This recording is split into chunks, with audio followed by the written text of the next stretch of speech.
Mordhau has finally been updated. This patch came with substantial changes to invasion mode on Feitoria, and that's exactly what we'll be talking about in this video. Welcome to another video, ladies and gentlemen, although let's be real, we know it's mostly gentlemen. Let me say right off the bat, I've been anticipating this patch for a long time, practically since the Feitoria update was released. You could consider it as sort of a follow-up video to one I did about a month ago where I talked about how imbalanced the Feitoria map was overall, both in frontlines and in invasion. I'll put a link to it in the description. So obviously, the central question of this video is, did the developers finally manage to fix these massive balance issues on Feitoria, or was it a failed attempt? And if you're just watching this video for my opinion, let me say right off the bat, it's a disappointment. And it pains me a lot to say this because my expectations were high, especially considering that it took them a month to come out with this.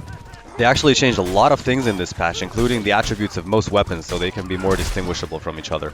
They also added some new content like facial hair, but we'll be focusing on the Feitoria changes because that's the most contentious issue, I feel. Let's get down to specifics. The first objective hasn't been changed at all as far as I could tell, which isn't a problem.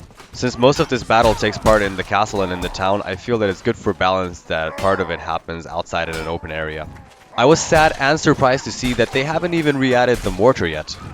You'd think that a month is enough time to finally fix the issues that it had, but you'd be wrong apparently. The positioning of the rock traps, ballistas, throwable rocks, cauldrons, and ladders hasn't changed at all. I think that's fine on Feitoria, but in frontlines, it gives blue team a game-breaking advantage. Come to think of it, nothing physical was changed on the map except for the second and third objectives. These two phases of the battle are where all of the changes were implemented, so let's take a look at them. It's a trap! They completely removed the nobles from stage 2 and decided to put the peasants and some weapons supplies in the castle instead. These peasants act exactly the same way as during the last phase of old version of Feitoria or during the first phase of Grad.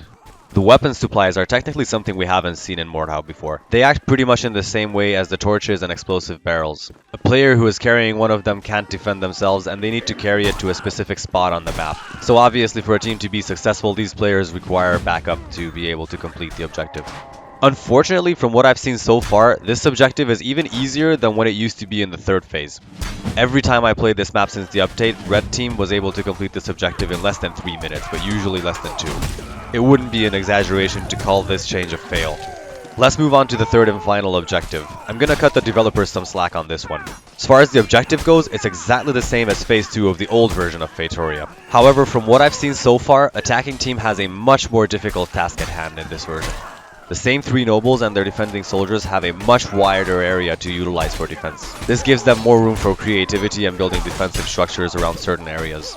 During some of the battles I've been in, they really took advantage of this. It took a whole arsenal of players with firebombs to break down the barricades and get to the players. One thing I was discouraged to see unchanged was this bottleneck at the beginning of the entry point of the town. I've seen traitorous players take advantage of this so many times it pains me. On the positive side, I really noticed that the battle spreads out in a much wider area now that the nobles have freedom to move around town. I've been seeing battles and skirmishes unfold in areas of this town that were previously entirely untouched. People are fighting in formerly unused buildings, on the rooftops, by the docks. It was great to see. They also changed something else I thought was really useful.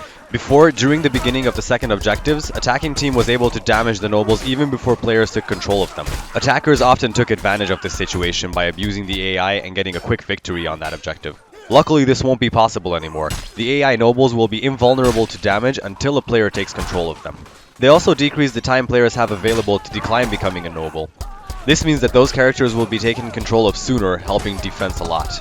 Those couple of seconds can literally be the difference between life and death. To come to my conclusion, I sadly have to say they didn't even come close to fixing the balance.